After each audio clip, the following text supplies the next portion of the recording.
Falegnameria Paludetto. Da più di 60 anni. Il legno su misura a casa tua. TG Plus News edizione di Venezia, buon pomeriggio. Apriamo il nostro notiziario con la cronaca.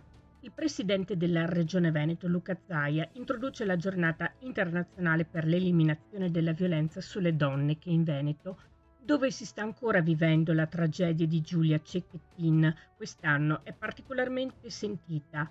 Palazzo Balbi illuminato di rosso, la sedia rossa che campeggia nell'atrio con la scritta post occupato, vuol fungere da monito a tutti coloro che entrano ed escono in regione, ha detto Zaia. Domani, prima di tutto, deve essere il giorno che sveglia le coscienze e che porta ognuno di noi a fare di più, a creare cultura del rispetto per tutte le donne, a spegnere ogni aggressività. E rimanendo in tema, anche quest'anno la Polizia di Stato ha voluto essere in prima linea con diverse iniziative volte a promuovere le numerose attività di sensibilizzazione sviluppate a livello nazionale e provinciale, mirate a far conoscere ai cittadini gli strumenti posti a tutela delle donne vittime di violenza domestica e di genere. Nell'ambito di tali iniziative il prefetto di Venezia Michele Di Bari, unitamente al questore di Venezia Gaetano Bonaccorso, sabato 25 novembre dalle ore 10 sarà presente in piazza Ferretto a Mestre con uno stand informativo a cura della divisione anticrimine della Questura di Venezia per rispondere alle domande poste dalla cittadinanza e per dare ampia diffusione alla campagna nazionale permanente della Polizia di Stato intitolata "Questo non è amore". Cambiamo argomento.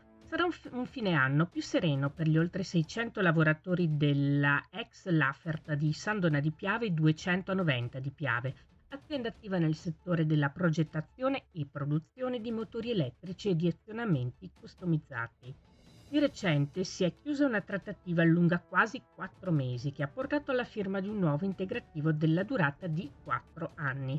Nello specifico il premio di produzione sarà di 1.650 euro per l'anno in corso, che salirà a 1.750 per il 2024, a 1.900 per il 2025 e si chiuderà nel 2026 con 2.150 euro a obiettivi raggiunti.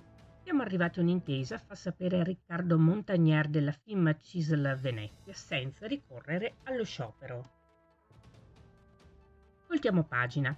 Con l'accensione dell'albero naturale alto 15 metri in una piazza Ferretto riscaldata da luci e vere e proprie sculture luminose, il sindaco di Venezia Luigi Brugnaro ha ufficialmente dato il via alle festività natalizie. Venezia accende il Natale.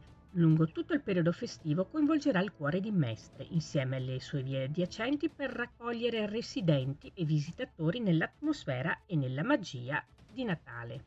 Vogliamo dedicare l'accensione dell'albero di Natale a Giulia e a tutte le donne vittime di violenza. È il messaggio di solidarietà che parte dall'applauso di questa piazza e di tante altre in Italia che in questi giorni si sono unite nel ricordo, ha detto Brugnaro. Il valore del rispetto è fondamentale e deve essere insegnato in tutte le scuole. Chiude qui il nostro notiziario. Grazie per essere stati con noi. Arrivederci.